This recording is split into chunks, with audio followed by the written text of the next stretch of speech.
Alright, what's up ladies and gentlemen? Welcome back to Motor Nubs. It has been a little while, but some stuff came up and I ended up moving, so I'm building a new place. But in the meantime, I moved all my cars and stuff, and I figured, man, that's a good opportunity for me to just take them straight down to J Mills Tuning down and kind of get stuff sorted out. Because as you guys know, my Integra, a lot of people thought I got rid of my Integra. I can't do that to my girl, but she's there, and I've been holding on to her for years. So the last time we did a video on the Integra, I'm gonna try to find the last video and put it down below, but I had it at the dyno, and we had a piston rod motor, ARP studs.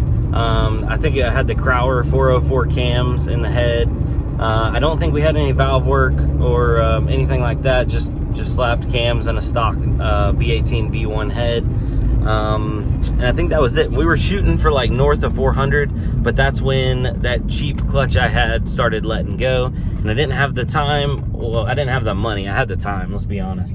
I didn't have the money to fix it back then. This has been almost 3 years ago now, so I shelved the project for a short period of time. But now that I actually have the money to like fix it and get it up and running, I figure let's get it right. So yeah, the car is down at J Mills Tuning, and Jeremy down there just gave me a call, so I'm headed down there because he said it is time to pull the head. He did a leak down test, and I think there was 100% leakage on 2 cylinders, and I had a feeling that letting it sit for 3 years straight wasn't going to be good for it, but it is what it is. So I'm going to jump to down at the shop. I'm driving there now. All right, yeah.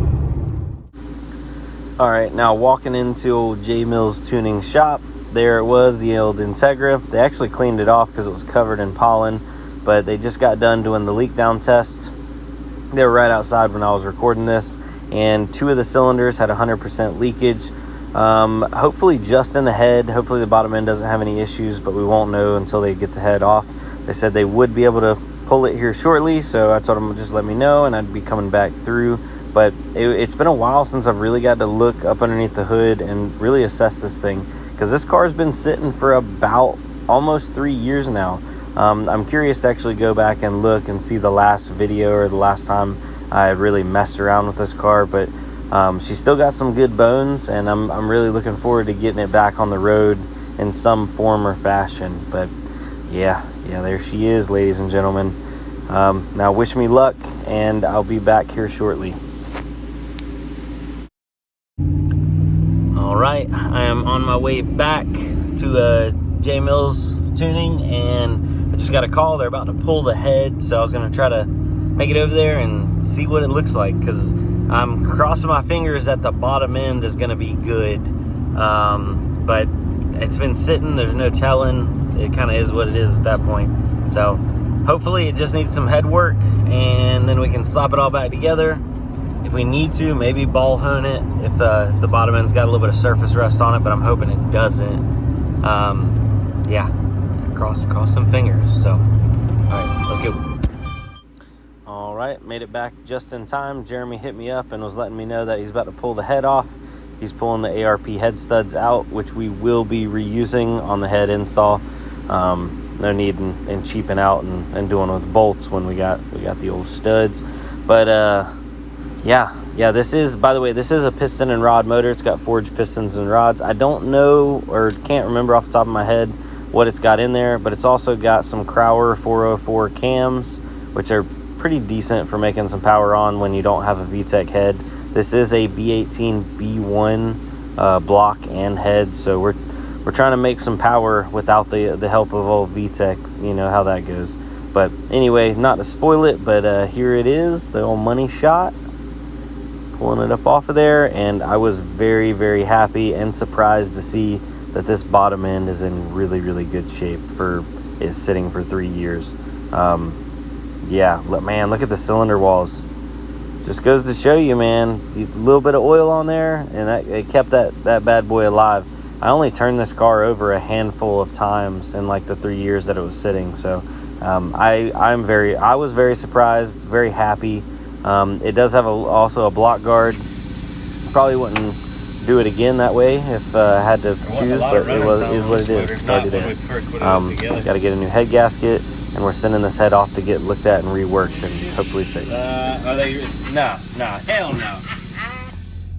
All right, guys, so I'm just now leaving J Mills Tuning. I'm gonna put their information down below if you're interested. They are in I don't know exactly where this is. It's close. Oh, it's Kittrell, North Carolina. That's where it is. But yeah, I've been using them for years. If you've watched any of my old videos, then you've definitely seen this. Well, you haven't seen this shop. This is actually a new building. They used to be a couple minutes up the road, so their new setup is not too far. But yeah, good group of guys, and especially if you got anything aftermarket, it's the way to go. They're definitely gonna be, like I told him, I'm not going anywhere else. Never have, never will. But yeah, so the plan is the head's going to the machine shop. We're gonna go through, make sure everything's good on the head, and then it's getting bolted back together. It still has the Crower cams in it, so we're gonna leave those in there. ARP head studs, gonna do a fresh head gasket, make sure everything's running good, and then it'll be time to order a big boy clutch. Just making sure everything's good before we do that though.